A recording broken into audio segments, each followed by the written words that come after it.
No one understands the relativism of normal better than someone who has left a normal life back home in search for a better one in an unknown place that she or he wishes to one day call home. By far the most difficult about being an immigrant is being confronted by a new reality that challenges all of your preconceived notions. 10 years ago, I came to this country, the country where free speech is a reality and a death threat. A country where you can take out your cell phone and not wonder if the shell caught by your peripheral vision is of a mugger waiting for the perfect opportunity. To my astonishment, I found myself in a country where bombings, kidnappings, shootings, and corrupt politicians were not regarded as just a regular part of life.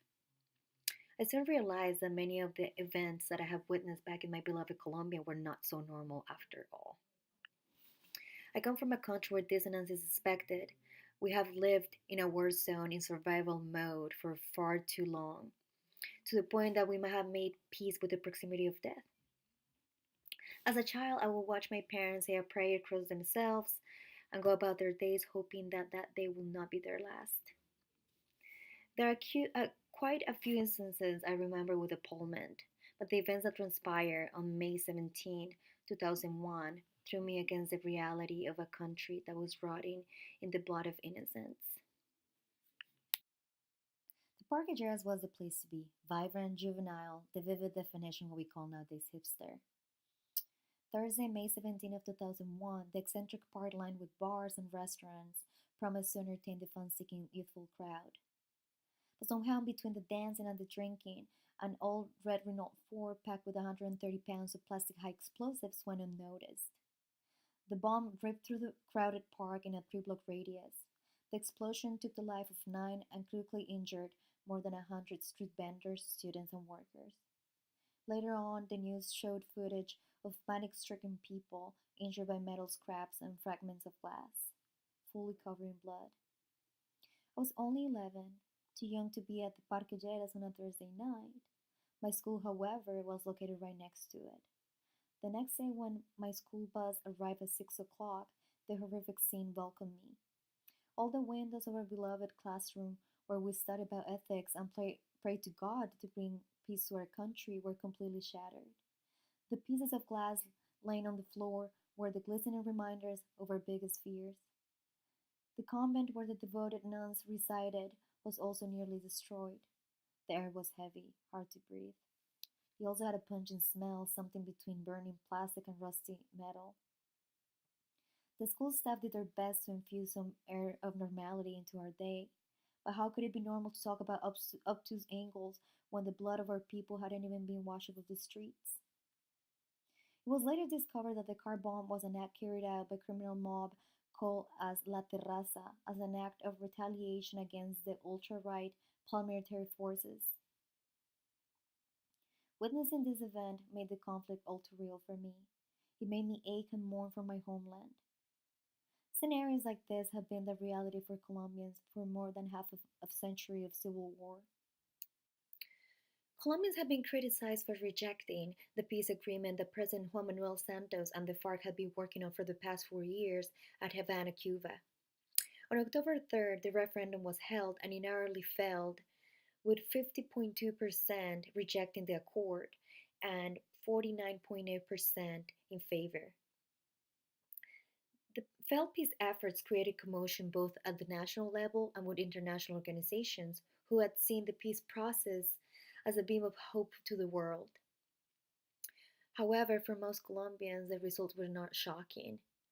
Colombians were not happy with the terms of the agreements, especially because the FARC are our terrorists. We can only compare what Colombians feel towards the FARC with the incident of 9/11 and how Al Qaeda was viewed by Americans after that.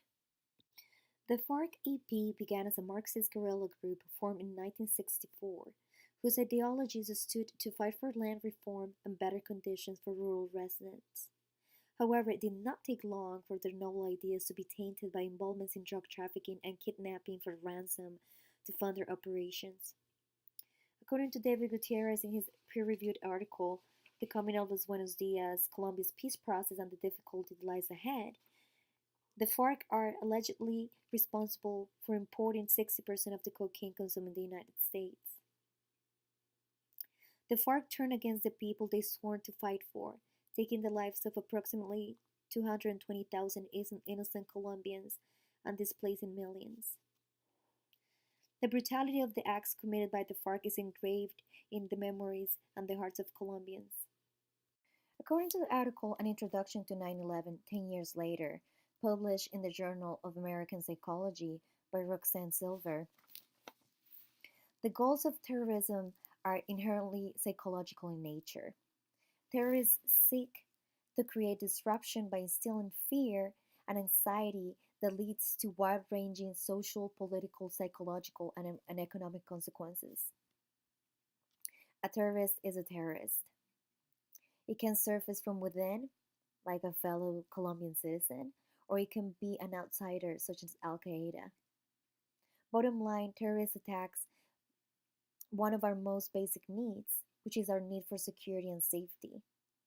The need to not fear for our lives every single day. The rejection of the peace accord does not signify that Colombians are rejecting peace. Quite the opposite. Colombians long for peace. They are just simply rejecting the terms reached by the Colombian government and the FARC. Colombians earnestly rejected two of the main clauses in the peace agreement. One was the amnesty clause or impunity, which stated that for most crimes, if guerrillas and paramilitaries admitted their crimes, they could avoid prosecution and jail. The second one was the power sharing provisions, which made possible for unelected FARC representatives to hold a small number of seats in Colombian legislature for 2 years. Americans should be able to completely understand why Colombians dislike the thought of terrorists holding public office. After all, how will the American public feel if one of the perpetrators of the Boston bombing all of a sudden held public office? The anger of the American public towards the terrorist was so intense that he could scarcely be buried in American ground. The thought that he could share the same soil as his victims instigated fierce opposition. This comparison might be a stretch, but even with the FARC's justification rooted on socialist ideology, they have not been more than the lurking shadow of death for the country. The failed referendum should not discourage the Colombian government from seeking a more inclusive agreement. They should go back to the drawing board and make sure that they are meeting the citizens' expectations. But even then, if a new agreement is achieved and it is backed up and supported by the Colombian public, it is important to keep in mind that this is a long process, long road that needs to be paved with forgiveness and patience.